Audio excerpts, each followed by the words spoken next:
where the streets have no name.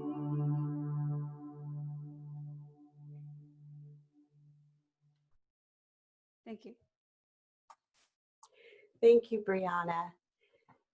Your music helps us to find a centering and a grounding as we bring our hearts and minds here together in this space. So I would like to introduce Dale and allow Dale to give us a little background about the compassion practice. Fantastic. Good to be with you, to be a part of this gathering here today. The compassion practice is a spiritual discipline that is taught by Beloved San Diego, the movement community, and it is the core practice for a nonprofit that we're starting called the Beloved Compassion Network. The Beloved Compassion Network is an educational nonprofit teaching the compassion practice in many different senses, both for individuals, communities, organizations, businesses. And we are finding new and exciting ways to apply the compassion practice. The most recent has been a partnering with two professors at the University of San Diego, Chris Carter and Seth Shane, to talk about how the compassion practice might be a tool for anti-racism in our country. And so we have just finished a 5-week course on that, and we applied the compassion practice in terms of grief, mental health. It's just at the core of who we are. So let me tell you a few things about it. The compassion practice was primarily developed by Frank Rogers, Jr., who is a professor at Claremont School of Theology. He did that in partnership with Andy Dreitzer, Mark Iaconelli, and Doug Frank. And the underpinnings also within it, beyond many faith traditions that uplift it, the work of Richard Swartz and Elaine Doherty, also reflected in the practice itself. The practice essentially claims that each of us is a compassionate being. At the core of who we are as beings created is this core of compassion that longs to be expressed in relationship with self, others, communities, the whole world.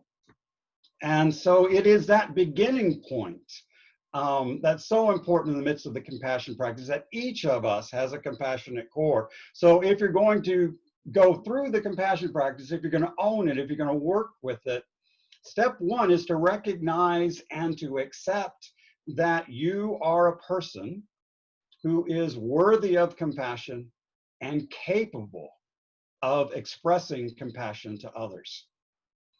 The second thing you have to kind of buy into is that other people, no matter who they are, no matter how they might behave, no matter how broken they might be, they too are people who are worthy of compassion and capable of expressing it.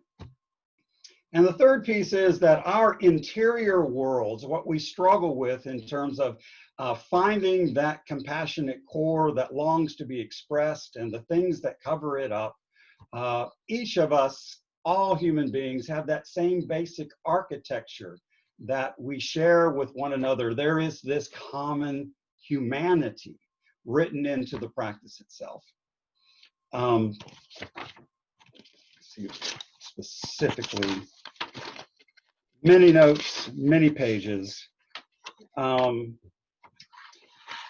I'd like to, Shelley, could you, oh, I'm doing that actually. I forgot that I'm sharing screen. Here we go. I'm going to share my screen real quick.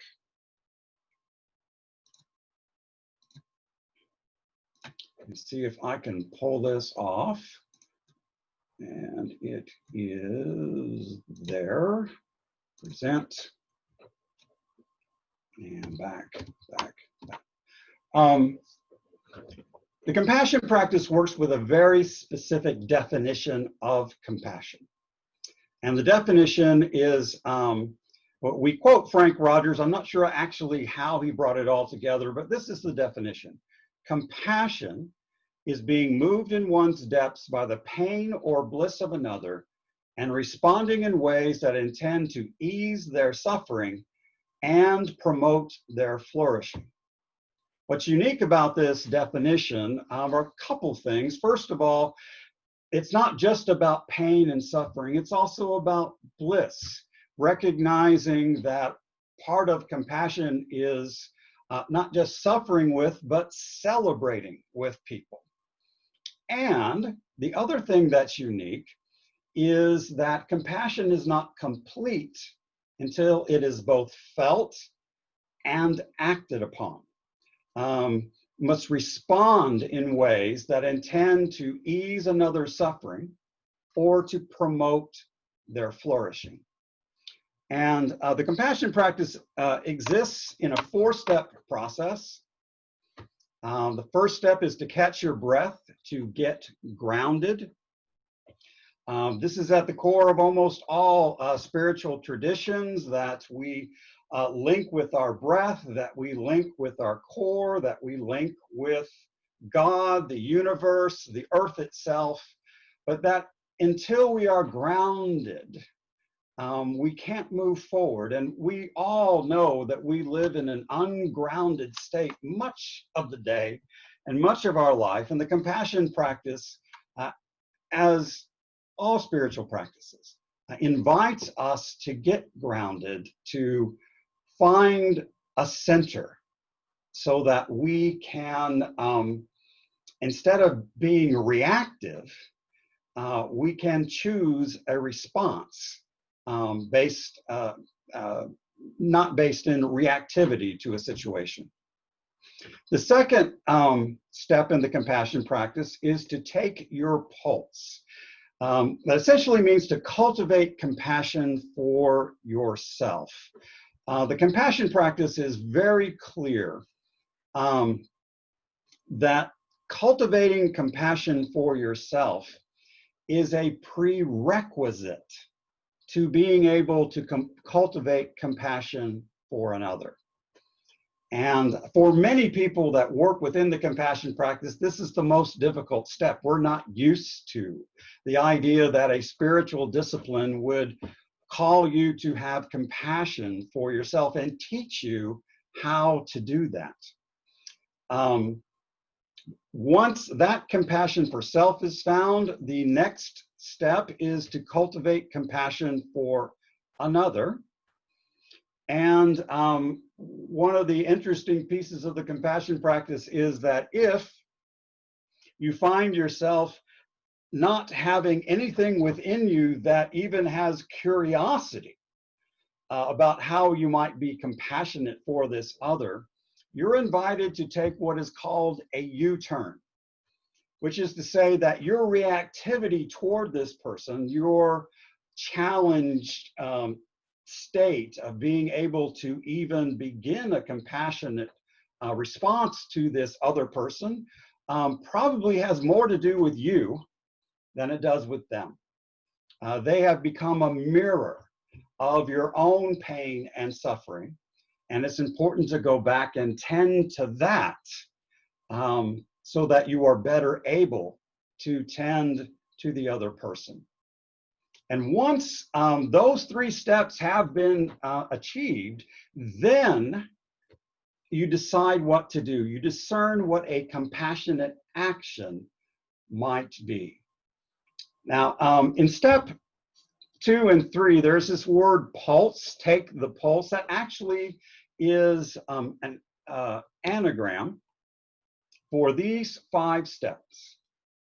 Pay attention, to understand empathically, to love with connection, to sense the sacred, and then embody new life. So whether you are addressing your own interior world or empathically addressing the interior world of another, trying to reach out to them in compassion. This pulse is followed, that we are find a way to pay attention, to perceive and experience, to perceive what is going on, to look at that other person or at yourself in a way that's non-judgmental and non-reactive, so that there is clarity about what's really going on. To understand empathically means to know that in your core, you can connect with their core, because our inner worlds are much the same. And it is in that empathic connection to what might be their fear, what might be their longing, what might be their aching wound, what might be a gift that is obstructed. Whether you're dealing with their situation or your own, maybe it's your own gift that's obstructed.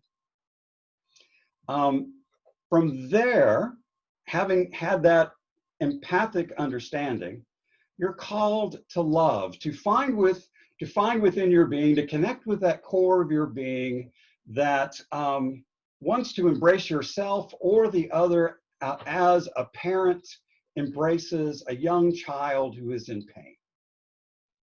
And then the fourth step, which is unique to many practices that work in compassion, it's a call to sense the sacred, to recognize and savor that there is a cosmic expansiveness to the universe that holds and heals us. Within my tradition, we call that God. In other traditions, has many names, but it's in all traditions. There's a recognition that there is that which is beyond us, and that which is beyond us, that one true presence that we stand before in awe, longs to embrace us and heal us. And then that final step, the E, embodying new life. This is a creative expression of what you might be being invited to birth, either in your own life or to help be birthed in the life of another, that would ease suffering or promote flourishing.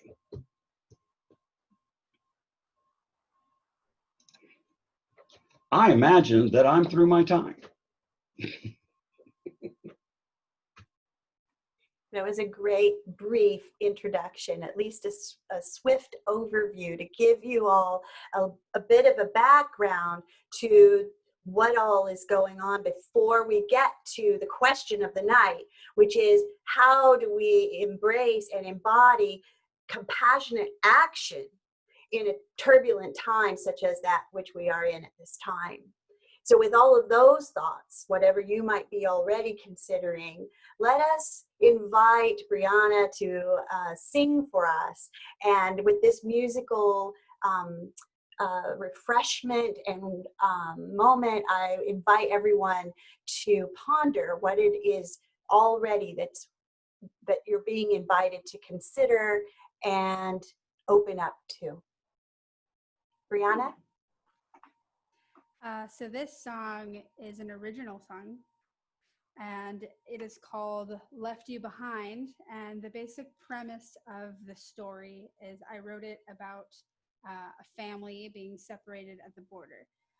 But it can also apply to so many situations within our current events. It could apply to a family or a couple in Beirut. It can apply to somebody at the protests. So it's very multi-situational, and I hope you can glean some of this compassion for those people.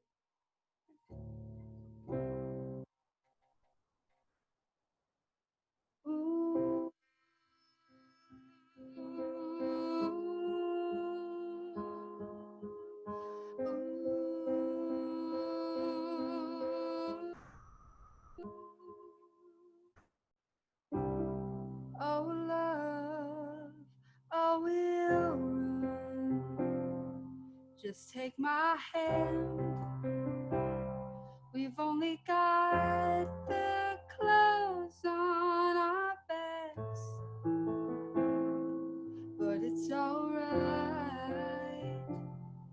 'cause everything we need is right here. Oh love, go we'll run.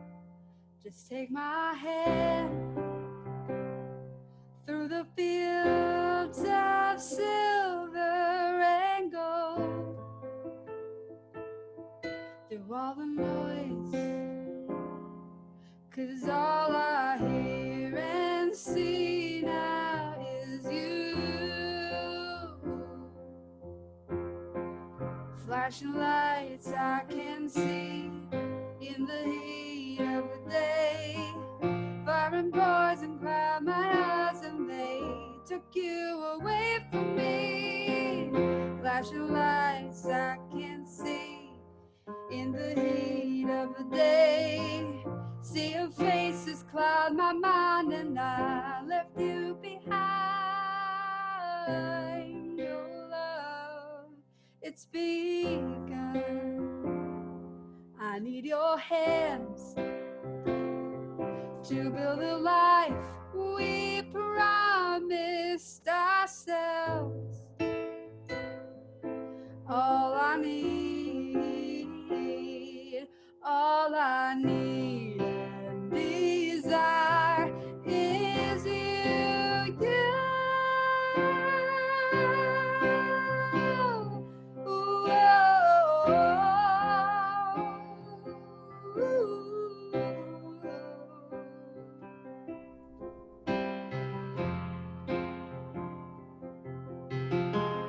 Flashing lights I can see in the heat of the day, see your faces cloud my mind and I left you behind.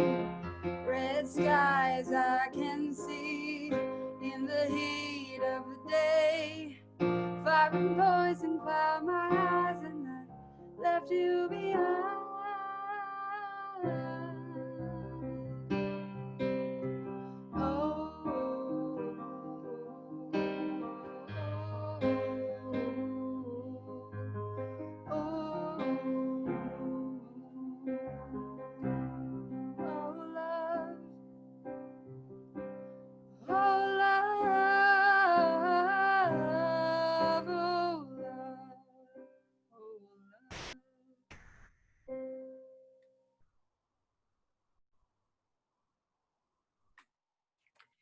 Thank you, Brianna. I invite everyone that maybe if you have some sort of visual way of demonstrating an expression through Zoom, thank you. I know sometimes our hearts are moved and quiet is the best response that we have. So we are moving now into a discussion featuring each of our guests, Noriko and Rabbi Sammy and Dale, and we will be taking turns. They will be taking turns.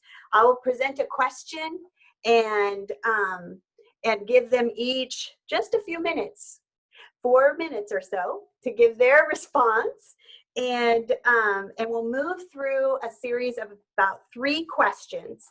And then that will kind of stimulate your thoughts and allow for your questions to be added at the end. So we're going to be, let me share my screen and invite, let's see if you can see.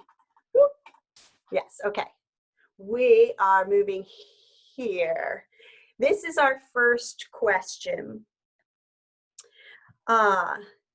And this is a quote from the Frank Rogers Jr. book, Practicing Compassion. He says, compassion includes restorative action.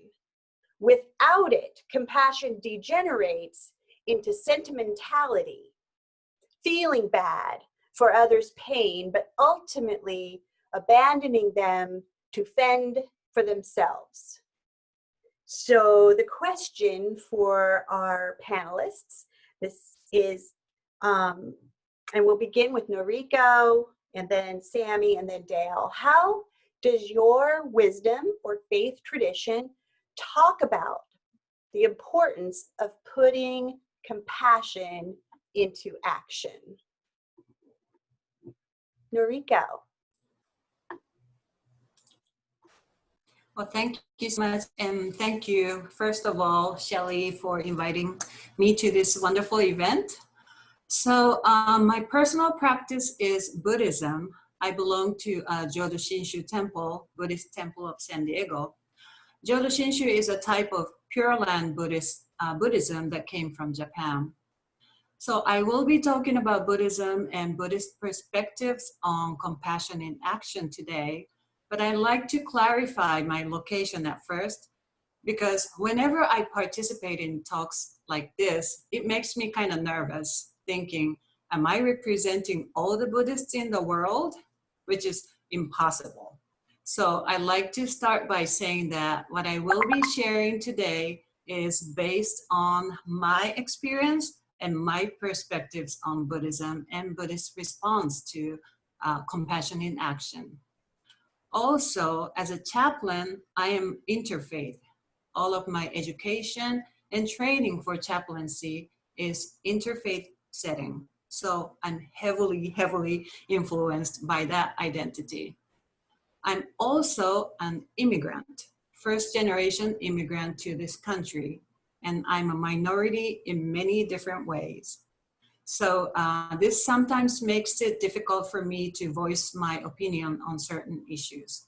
So I just wanted to make it clear what my location and identity is.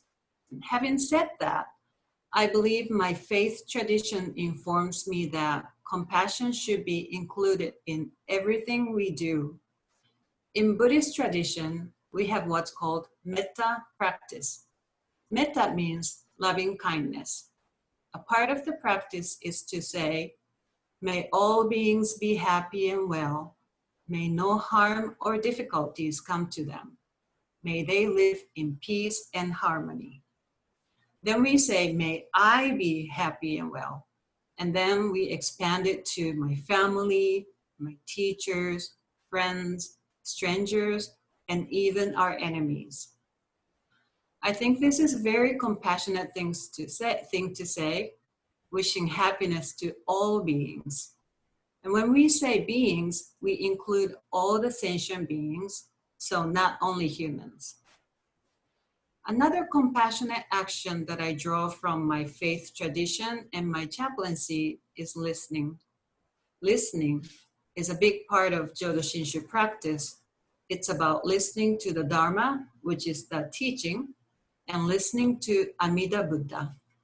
Amida Buddha is a Buddha. There are many Buddhas, and Amida Buddha is one of the Buddhas that's the Pure Land Buddhists revere, and it's the embodiment of wisdom and compassion.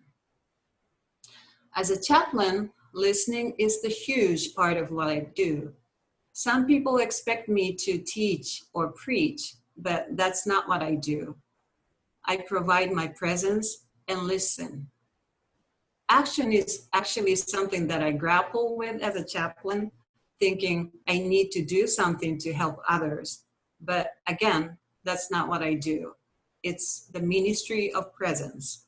By being present for others and listening to them without judgment, I am putting compassion into my action. Thank you.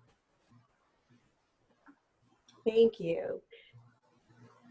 Let's hear now from Rabbi Sammy. Thank you very much, Shelley, and I want to thank you, as Noriko did, for hosting us, and Dale and Noriko, thank you for sharing these moments together, and to our point leaders I see out there, Steve and Abigail, thank you so much for organizing a wonderful week of interfaith awareness. I want to start off by saying that I'll ask you to have some compassion for me if I need to run off to my 3-year-old or 10-month-old who are miraculously both asleep, but should they wake up, I'll need to attend to them. So just as a heads up. But when it comes to putting compassion into practice, one of the things that I center around. And I want to echo a similar thing that Noriko said, which is, there's a classic saying that you ask one Jew, you'll get two opinions. So not even just that I'm a rabbi, but I don't mean to speak for all Jews. And so I offer these as some teachings that come from our tradition that are available. The first of which is tradition holds that when our people received revelation at Mount Sinai, when we received the Torah, the response as recorded was na'aseh v'nishma, which means we will do and we will hear. We will do and we will hear, which syntactically seems a little funny to say I'll be able to do this before I listen. But the idea, I think, that was driven toward us in that notion is that we're to really put an emphasis on action, on masim tovim, on good deeds, on bringing these to fruition. And that belief, listening, that will come along the way, but that ultimately it's about putting these things into action.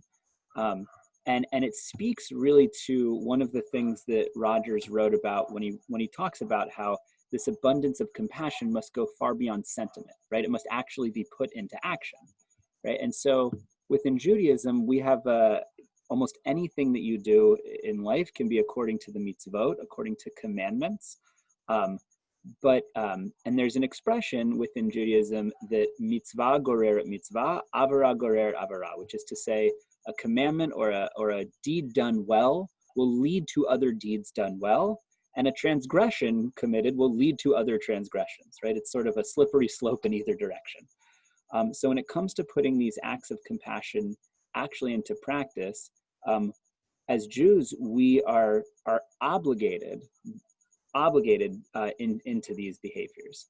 They're not considered optional, right? So the notion of doing, especially when we talk about restorative compassion, this notion that it really helps to build up that wellspring, that one is to seek out every opportunity to do so and connect, and that it's even seen as following in God's example. So we learn in Genesis that they say, humans were created in the image of God, in Hebrew, B'Tselem Elohim, in the image of God. And what that sometimes is interpreted to mean is we have the capacity to be and behave as God might toward humanity. And there's a teaching that comes to us that teaches that from the Talmud, so 5th century work of rabbinic commentaries, that teaches that that we get examples of how to treat one another from God's self, right? So in Genesis, we see God making garments for Adam and Eve. And so we're commanded, so as God clothed the naked, so too should you, right? God visited Abraham when he was sick and in recovery, and so too we should visit the sick. God helped to bury Moses on the mountain, and so too we're responsible for compassionately providing proper burial. And so in that right, I would say that within Judaism, it's seen as following in the footsteps of God to behave in a compassionate way that actually is an action beyond just the sentiment.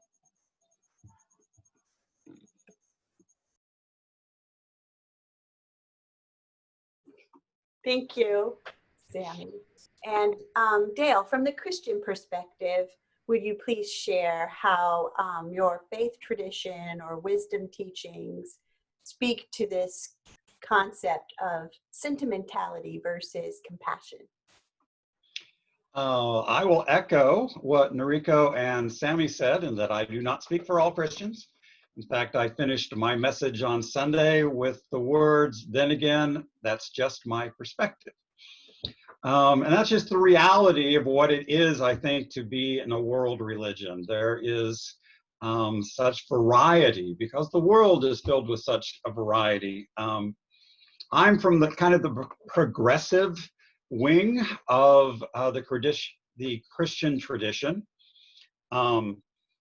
An easy point to that is we just finished a series called From Fear to Flourishing, which is challenging the perspective of God as holy judge, and moving as a starting point for understanding our faith, but instead starting our faith with the idea that God is compassionate parent or compassionate presence.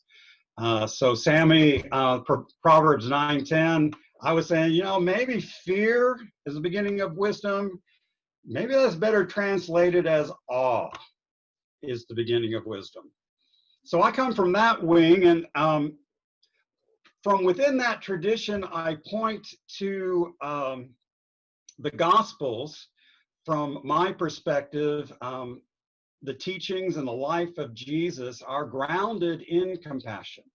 I believe everything that Jesus says, does, is, always will be, is grounded in that core of compassion. The scripture says that he's moved with compassion, that he had compassion for them, but in each case he acted on it.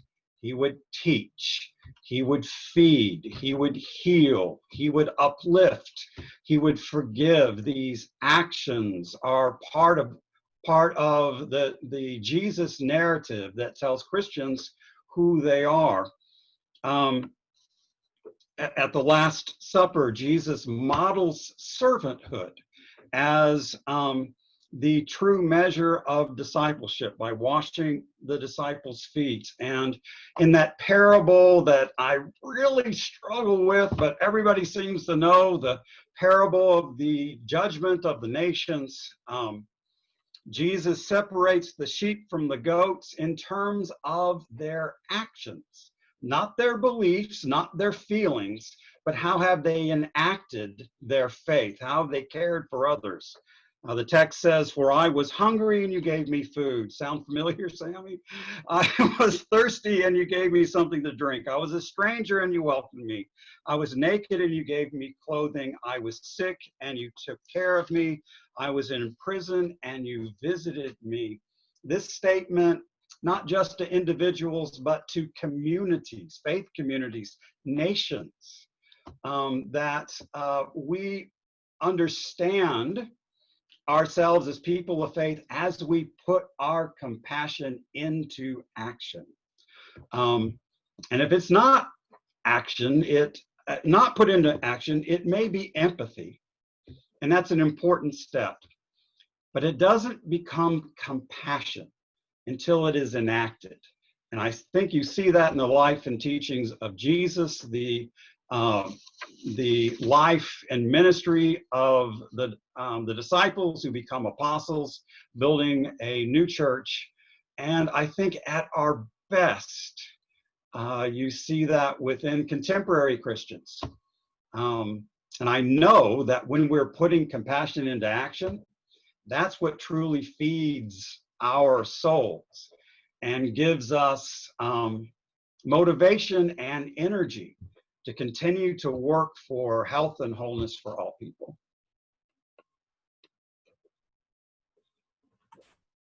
Thank you, Dale. So we have our second question.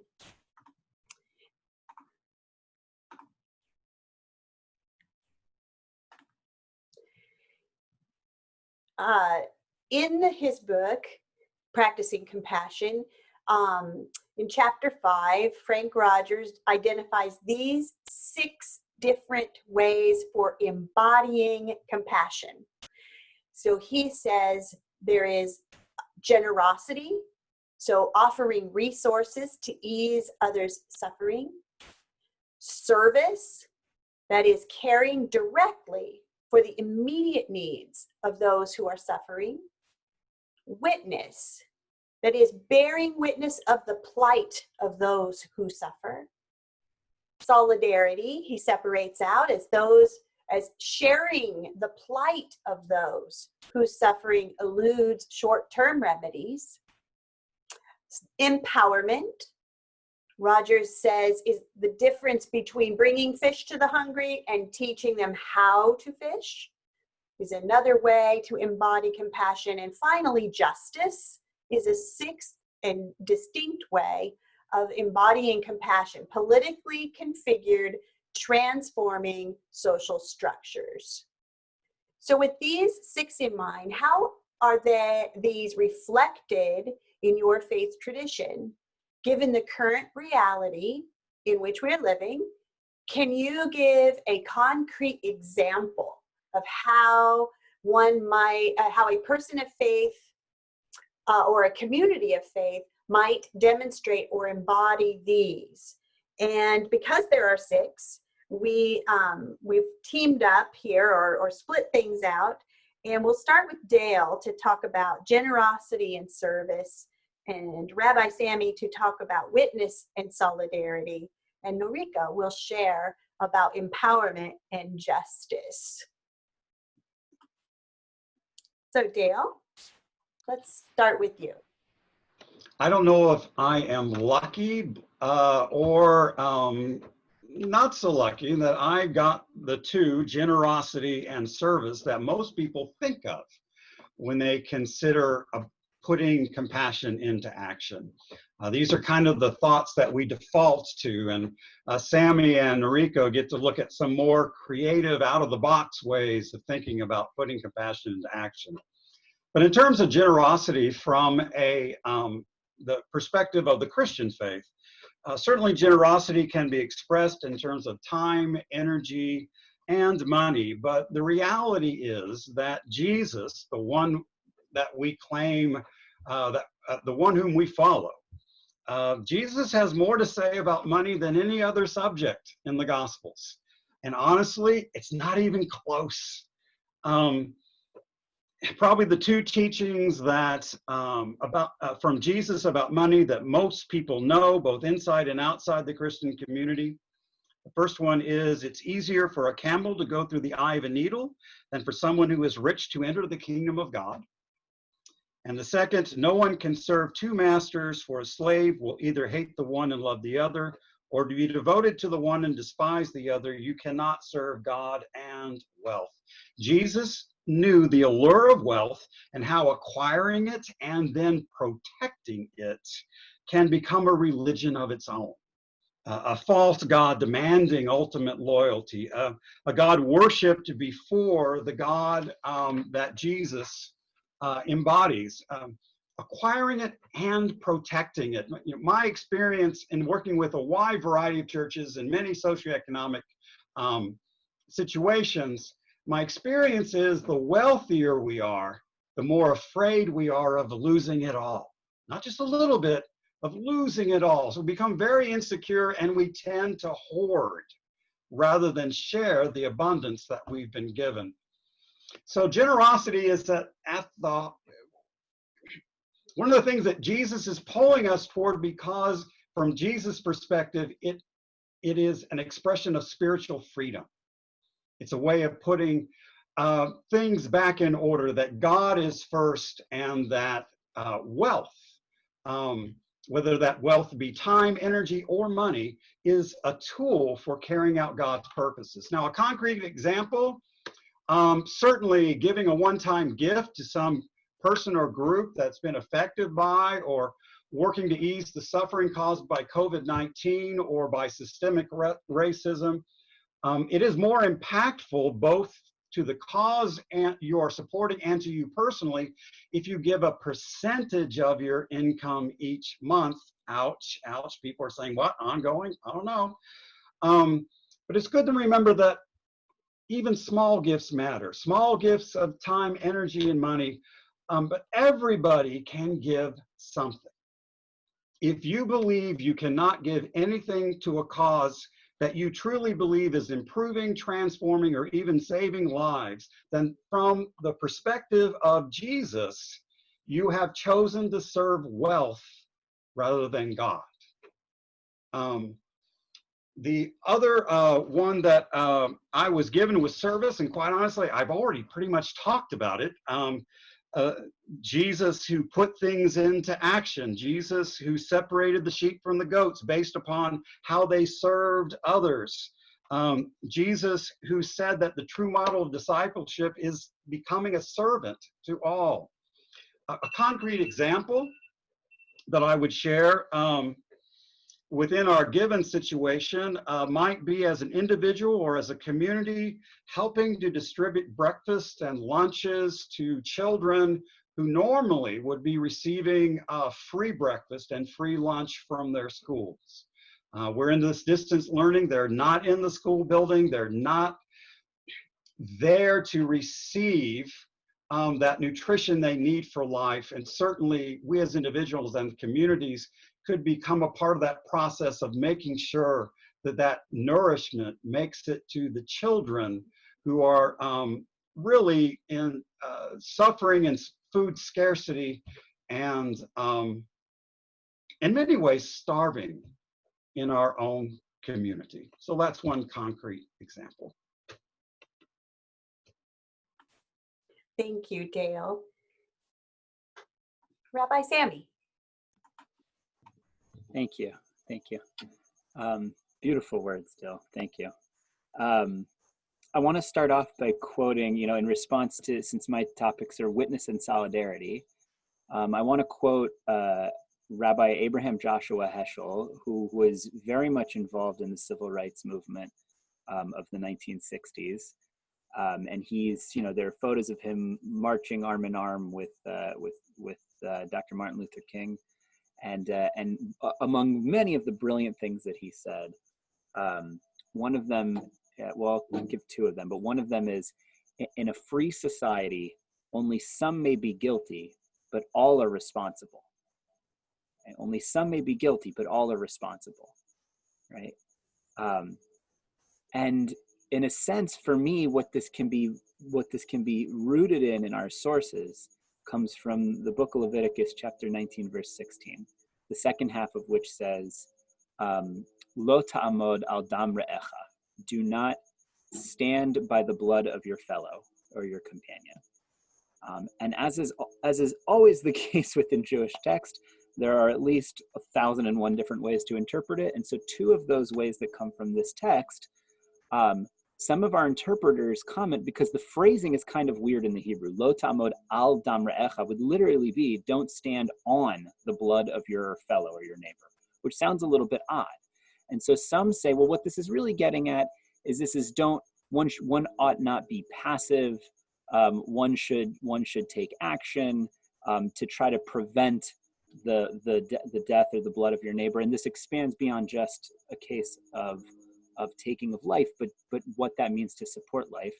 Another one, though, and one of the less frequently cited commentaries, implies that lo tamod al dam re'echa, don't stand on or by the blood of your neighbor, means that you should not profit or benefit off the blood of your neighbor, meaning you should avoid reaping benefit from others' suffering, right? And that's what calls into question this quote from A.J. Heschel, right? From Rabbi Abraham Joshua Heschel, that only some may be guilty, but all are responsible, right? That we all, in some way, have to be aware of how we are benefiting from a system that seems to inherently benefit some of us over others. And we have to really we have to really question what our own roles in these are. And what I really appreciate about these commentaries on this particular verse is it allows us to see that some are ready to take a further step than others, right? Some need to first realize, am I benefiting from the suffering of others? Okay, step one. Others have gotten there and have been there for a long, long time and are ready to take the next step of active action, right? And I think of this when it comes to witness and solidarity. What is my role, with the skin that I'm in and the gender that I'm in and the sexuality that I'm in? What's my role in being a supportive ally? Do I take a seat at the table and shut up and listen? Do I take a seat at the table and then feel invited into the conversation, driving forward whatever movement that may be, whether that's fighting hatred and bigotry against LGBT people of color, whoever it may be. My role as an ally is to first stop and listen, right? Do not stand idly by. Make sure that I'm trying to be aware of when I benefit and to try to put a stop to that, and then to take action based on what I feel I'm being called to do.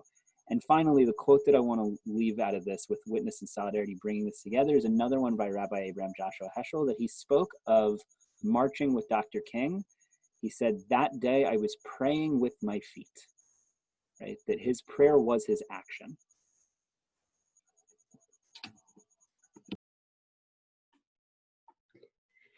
Thank you. I'm going deeper. Everybody else going deeper? I'm going deeper. I welcome now Noriko's perspective. So when I think about empowerment, well, the meaning of compassion is to suffer with, right? And also, as Dale earlier mentioned, to be celebrated with or to celebrate with. When you, when you are, when you see your friend experiencing suffering, you feel the pain and you suffer with your friend. As Dr. Frank Rogers said, compassion includes restorative action. Without it, compassion degenerates into sentimentality, feeling bad for others' pain, but ultimately abandoning them to fend for themselves. Compassion makes us feel the other's pain, suffer with them, and it makes us want to do something about it. I talked about Amida Buddha, which is the embodiment of wisdom and compassion. When you go to a Pure Land Buddhist temple, you would see a statue of Amida Buddha. When you look at the standing statue of Amida Buddha, actually, when you go to Jodo Shinshu temple, it's usually standing statue. And it's always slightly leaning forward. And this means that Amida Buddha is always coming toward us, always ready to come to us and help us. That's why it's not sitting, it's always standing. And to me, this presence gives me comfort and empowers me. So again, I believe presence speaks loud. Things we can do for others might be limited, but I believe letting people know that you are there for them can be huge. Knowing somebody there for them when they need them can give so much comfort and empowerment. I'm not a cheerleader type of a chaplain, so most of the time I'm not there to cheer people up. Most of the time I'm there to tell people that it's okay to not feel okay. It's okay to cry. It's okay to feel weak. The other day, I called the mother of my patient. She didn't answer, so I left a message saying that I hope you're well and call me whenever. She called me back a few days later and told me that she didn't feel like answering the phone because her son is not doing well. I told her that it's okay. It's good that she recognized her need not to answer the phone. It's good to protect yourself. I think it can be empowering to hear that it's okay not to do what others expect us to do. And about justice, when I think of justice in Buddhism, I think of Thich Nhat Hanh. Thich Nhat Hanh is very famous for his work in engaged Buddhism. He's a Buddhist monk from Vietnam. So him being from Vietnam, Thich Nhat Hanh and his community of monks and nuns worked closely with the people who were hurt in the Vietnam War. Since then, engaged Buddhism and Buddhists draw on that teaching of the Buddha to inform their actions on the issues such as war, nuclear weapons, poverty, criminal justice system, and racial disparity. Jodo Shinshu Buddhists, especially in the United States, have been rather quiet about social justice issues. This has a lot to do with the history of Jodo Shinshu Buddhists here in America. Over 120,000 Japanese and Japanese Americans were put in internment camps during the World War II. They experienced severe discrimination before, during, and after the war. So people kept quiet and behaving not to stir up anything. But this has changed over the time, and many temples are participating in the marches for social justice issues now. In Buddhism, we consider three things to be the source of suffering. Those are greed, anger, and ignorance. We call these three poisons. These attachments cause suffering in our lives. And I think social justice has a lot, injustice has a lot to do with these three things. Thank you.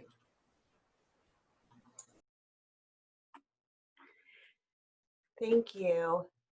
These are so many wonderful things to consider.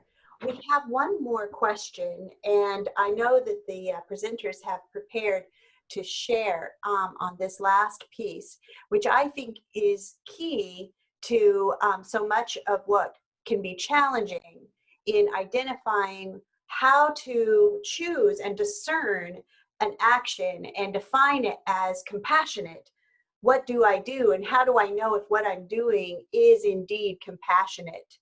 And Rogers describes 3 signposts, what he calls signposts. These are ways to make you know, a checklist, if you will, for is what I'm choosing to do, or what I'm thinking of doing, what I'm discerning to do, is it a compassionate response?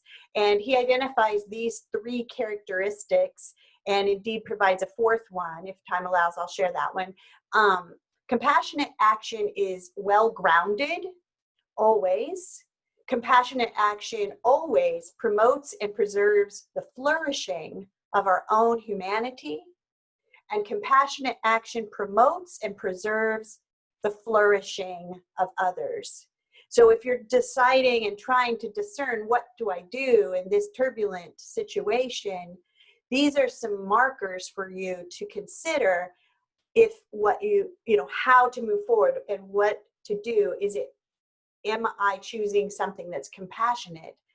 And so I will ask our presenters to speak on this, and maybe I think we have time for a minute or 2 from each of you on this, to allow some time also for question and answer.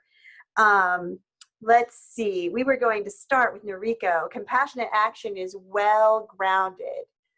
Noriko, how would you respond to or describe that teaching from a Buddhist or your Buddhist perspective? So I really liked what Dr. Rogers said in the book. Most compassionate thing we can do may be withdrawing from the needs of others altogether. This is just like what I just mentioned earlier about my patient's mother. It's good to recognize our own needs to withdraw sometimes. We talk so much about compassion for others, but compassionate action needs to be utilized for ourselves. I said I'm not a cheerleader type of chaplain, but I can be a cheerleader when I encourage people for self-care and self-compassion. I used to think self-care meant self-indulgence. We hesitate to put ourselves before others, as Dale earlier said. But self-care does not mean self-indulgence. The 14th Dalai Lama said, love and compassion are necessities, not luxuries. Without them, humanity cannot survive.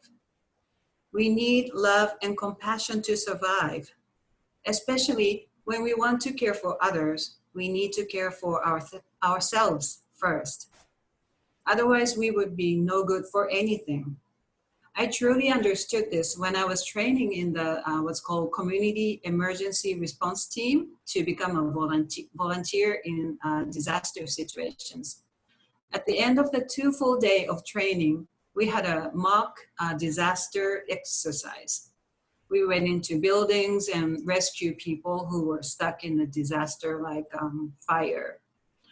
It was a very hot day and I got dizzy after a while, but I kept going.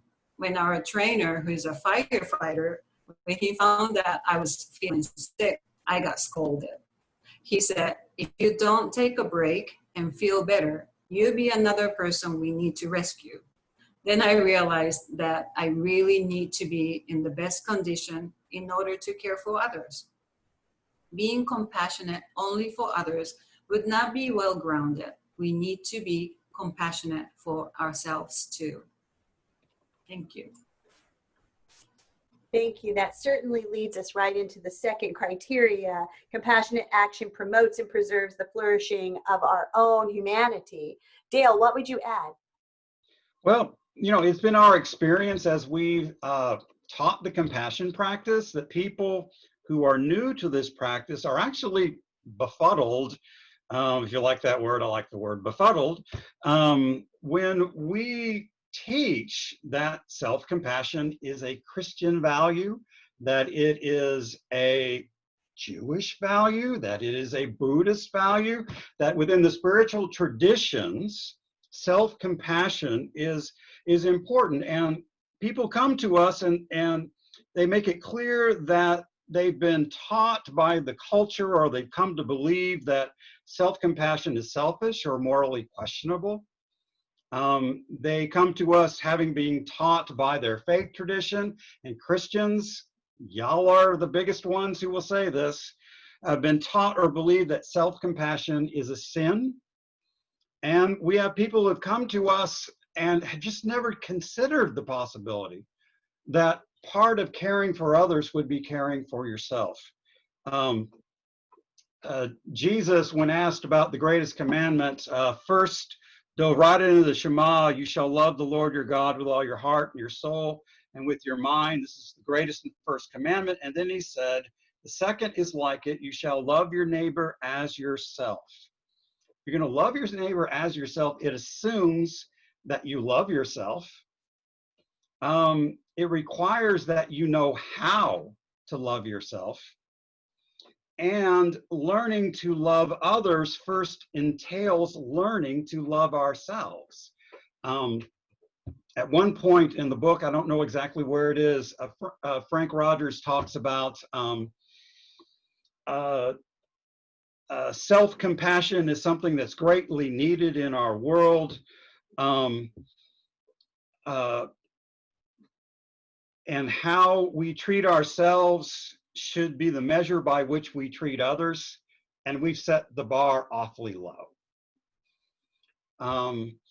And I just think that's a reality that that any action that we would take that diminishes our humanity, minimizes our own need for healing and wholeness, that leaves us vulnerable to violation or even abuse, any action that does that is not compassionate. It's a violation of compassion.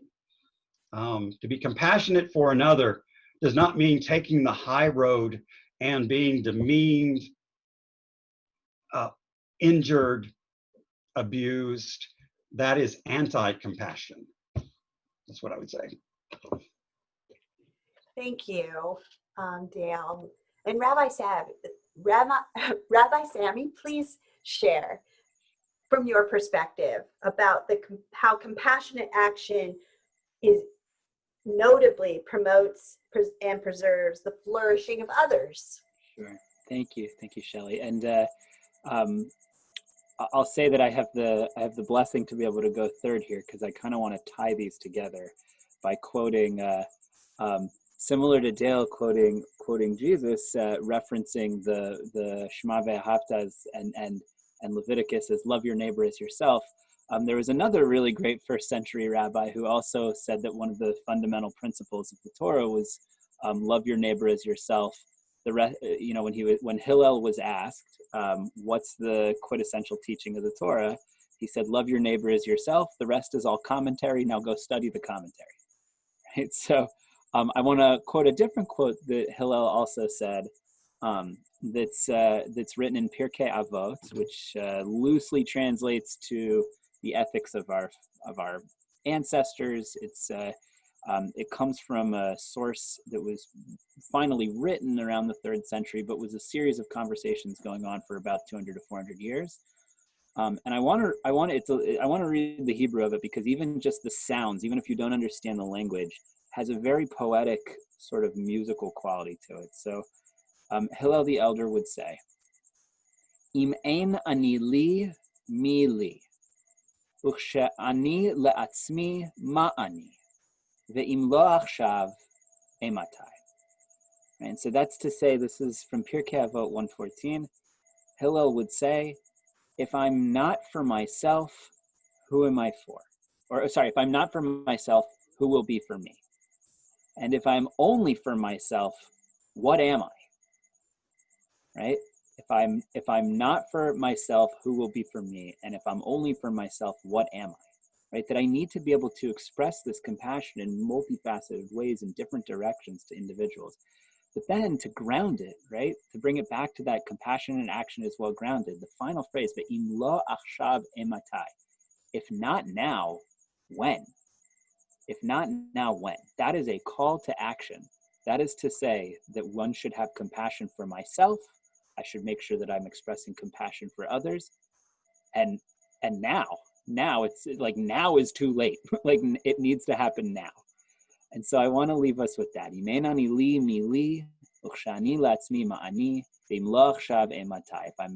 If I'm not for myself, who am I for? Who will be for me?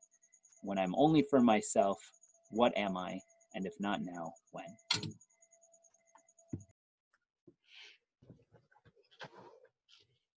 Before we close for the evening, I invite, if there are any questions, any comments that that you who have gathered here in this sacred space might want to present, to ask. We have, yes, let's just raise our hand, and you can unmute yourself, and I will call on you so that we all know who's going to take a turn. But I see Steve first off. So Steve, what would you like to say? Well, first, thank you for all the wisdom that I've heard tonight. I've had a question that I keep asking wise people, so I figure I can get back from the three of you some wise comments, and that is, most people are oriented to getting power in their life. They want to be in control. They want to, whether it's whatever area it is. What do you say to people who deny that we should be wearing masks, that we should be social distancing, that we should be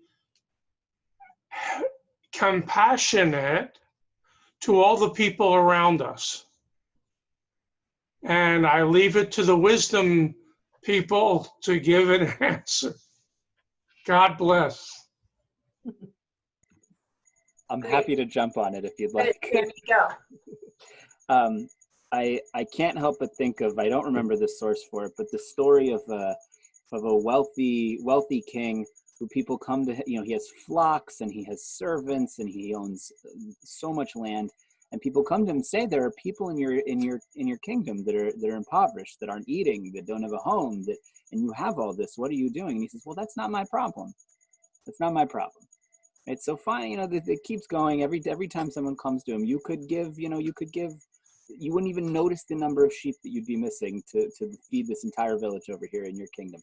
Not my problem. Right? Till, saying that I'm focused on me. I got to get mine.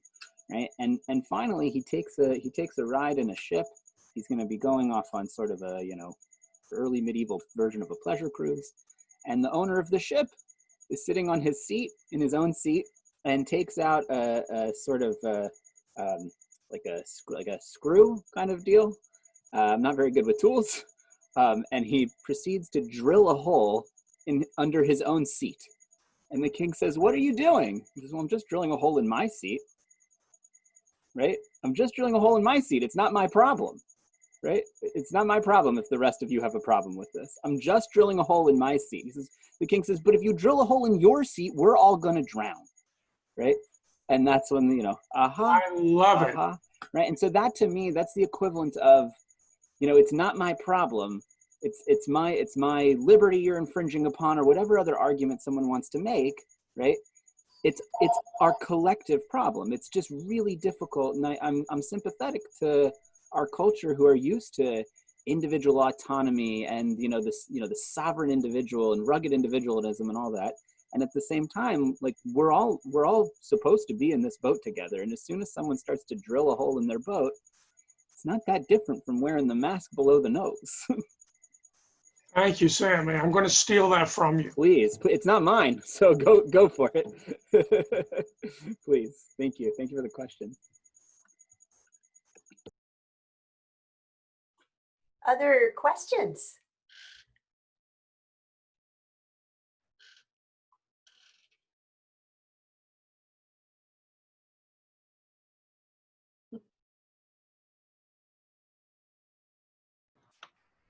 Well, not seeing one pop up, I'm going to jump in on the last question. Go right ahead.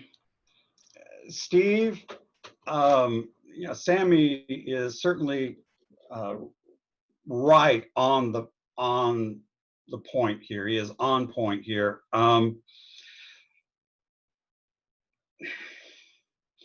Power.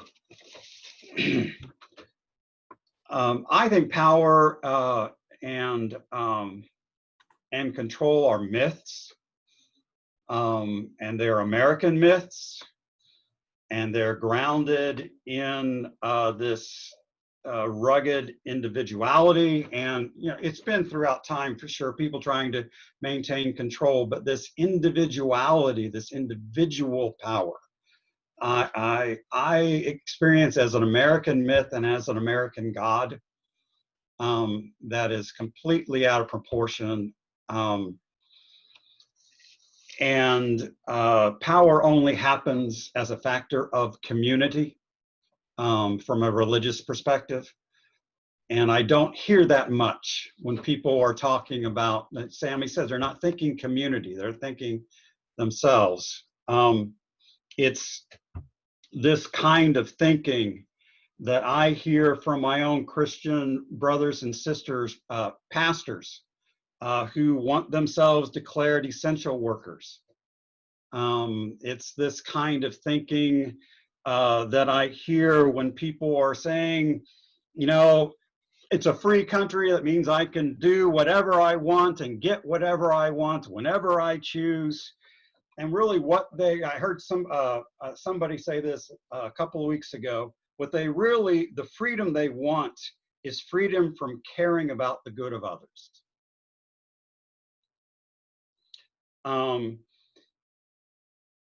And if you go back to our founding documents, it's just clear that freedom is first and foremost in order to promote the general welfare of all the people who are created equal and deserve equal justice under the law.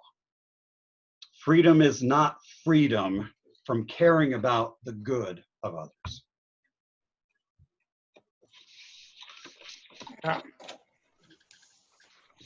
So freedom is becoming responsible for others. I think freedom, it's recognizing our interdependence. We're responsible for each other, that I flourish when you flourish. Okay. And if you're not flourishing, in truth, my flourishing has been diminished. May I say a little bit about from my We would love that, Noriko. Please do. So there's an idea in Buddhism, no self or anatman. And when we talk about no self, it's a really difficult idea to grasp. But in Jodo Shinshu, we understand it as, self is not just myself. Self can be our family, group of friends, and community, as Rabbi Sammy and Dale said. And so having no self sounds like a very difficult idea, but when we try to think of ourselves as a part of something, a part of community, and that changes our perspective. And interdependence and interconnectedness is a huge part of Buddhist teaching. So I'm glad Del mentioned that too. But yeah, we cannot exist by ourselves. And power, when I hear the word power, I thought of one of the three poisons, greed. So it is a poison, and we are, if we understand that we are all connected with each other, then how can we be greedy? Thank you. Thank you. I am not noticing that we are right at the time that we had designated for our final musical reflection and closing. In Christianity, we would say closing prayer, closing meditation, closing reflection. And I think that our conversation here has led us straight to this particular song choice, and hopefully will send us out. Some might call it a benediction, a blessing for going forth. Hopefully will send each one of you in the direction that you want to be, and you know that you're being invited to next, whether it's a great big step or a teeny tiny small step of action. We know that the sacred is calling you and calling each one of us, on all of us as a community, to embody compassion in this world. So I would invite Brianna to lead us in our closing song, and welcome anyone who would like to stay for a moment afterward, as you may choose, for further question, conversation, or greetings. So thank you everyone for being here tonight, and I invite Brianna to close us with our perfectly selected and practiced and ready song. Yes, I'll be singing If Not Now by Carrie Newcomer. And I hope we can all meditate on everything that was said today and these words and this melody, this beautiful melody here.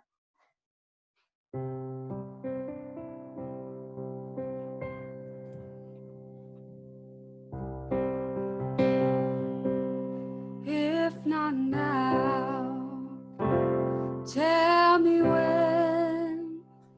If not now, tell me when.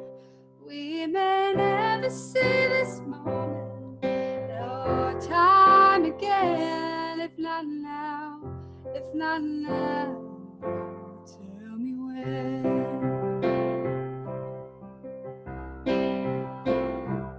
I see sorrow and trouble in this land. I see sorrow and trouble in this land. Although there will be a struggle, make the change we can. If not now, if not now, tell me when.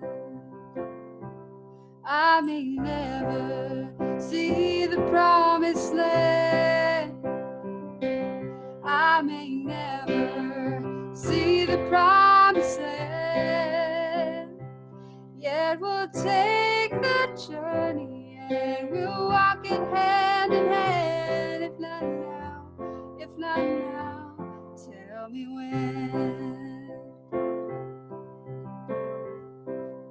If not now, tell me when. If not now, tell me when. We may never see this moment or time and place again. If not now, if not now, tell me when. Work it out, so we'll work it out until it's done. Every daughter, every son, every soul that ever longed for something better, something brighter.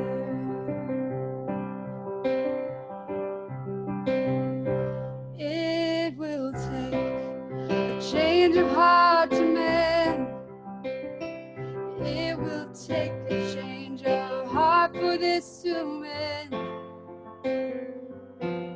Oh, but miracles don't happen every shining now and then. If not now, if not now, tell me when.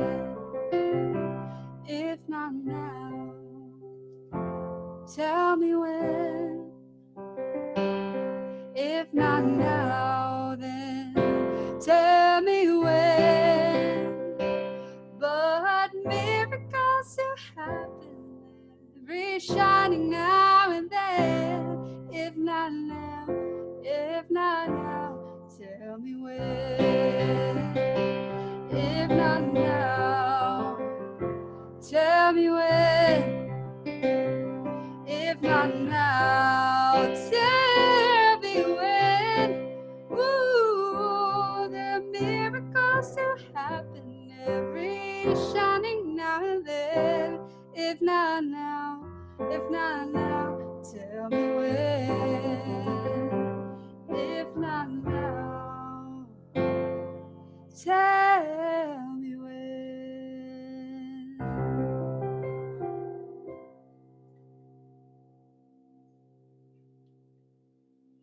Thank you. Thank you. Thank you, everyone. Thank you. I had one special request, and because he's my husband, I will give the microphone once more to Reverend Dale Suggs.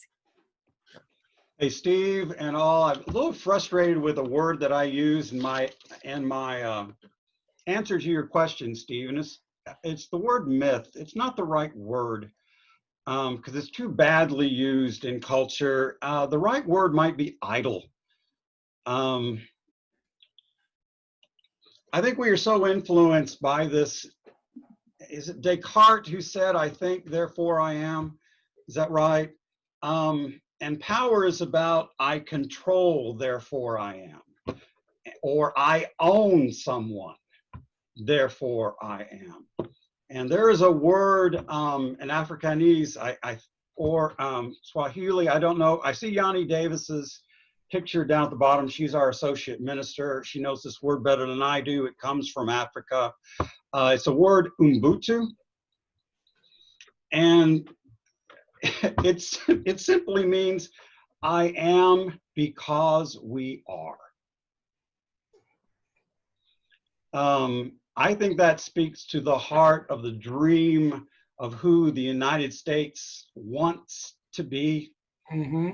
Yeah. And also the heart of who Jesus and Moses and the Buddha and the Dalai Lama call us to be. You know, I am because we are. Without we, I am nothing. So I wanted to close with that. Thank you. You're welcome. God bless you all. If you want to hang out and talk, you can, but let people go. Oh, Narito, you have a similar? Oh. Wanted to make sure that everybody went home with a full belly. Thank you, Steve. Pizza for everyone. we had a last minute order, and everyone help yourself. And please take it all home with you, because otherwise I have to bring it back and eat it myself. Oh, Zoom humor. Noriko, you said that you have a similar expression? Yeah, actually in Japanese, but when somebody asks you how are you, then we say "okage-sama de," and that means I'm fine, thanks to, and we don't say anything after thanks to, because thanks to everything and everybody. So I thought that was kind of similar. Yes. Beautiful. Yes. Thank you for sharing.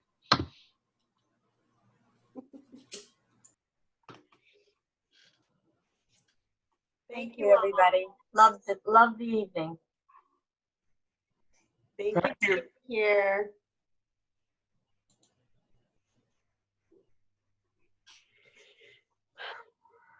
Bye-bye. Bye, Steve. Bye, everybody. Bye. Hey, Barry, good to see you from up there in Fullerton. You and Donna.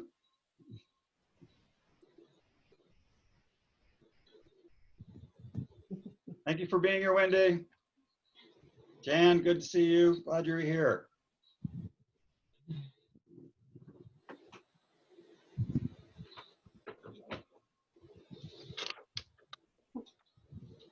Thanks. Bye. Bye-bye. Bye.